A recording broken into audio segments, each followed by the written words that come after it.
ఒకప్పుడు ఒక పెద్ద అడవిలో ఒక బలమైన సింహం ఉండేది. అది అడవికి రాజు. ఒకరోజు సింహం చెట్టు కింద నిద్రపోతూ ఉండగా ఒక చిన్న ఎలుక అటుగా పరిగెత్తుకుంటూ వచ్చింది. ఆ ఎలుక తెలియక సింహం మీదకెక్కింది. సింహం ఒక్కసారిగా లేచి ఎలుకను తన పంజాతో పట్టుకుంది. నీ ధైర్యం ఎంత, నన్ను లేపావు అని కోపంగా అరిచింది. ఎలుక భయంతో వణుకుతూ, రాజా, నన్ను క్షమించండి, నేను చిన్నదాన్నే, మళ్ళీ ఇలా చేయను, ఒకరోజు నేను మీకు సహాయం చేస్తాను అని చెప్పింది. సింహం నవ్వింది.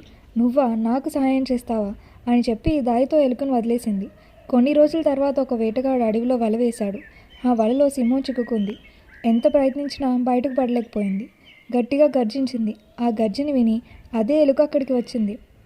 సింహం పరిస్థితిని చూసి వెంటనే వలను తన చిన్న పళ్ళతో కొరికి తెంచింది. కొంతసేపటికి వల తెగిపోయింది. సింహం బయటపడింది. సింహం ఆనందంగా, చిన్నవాడైనా నీ సహాయం చాలా గొప్పది, ఎవరినీ చిన్నచూపు చూడకూడదని నువ్వు నాకు నేర్పించావు అని చెప్పింది. ఎలుక సంతోషంగా వెళ్ళిపోయింది. నీతి: ఎవరినీ చిన్నచూపు చూడకూడదు, చిన్నవాళ్ళ సహాయం కూడా పెద్దదే.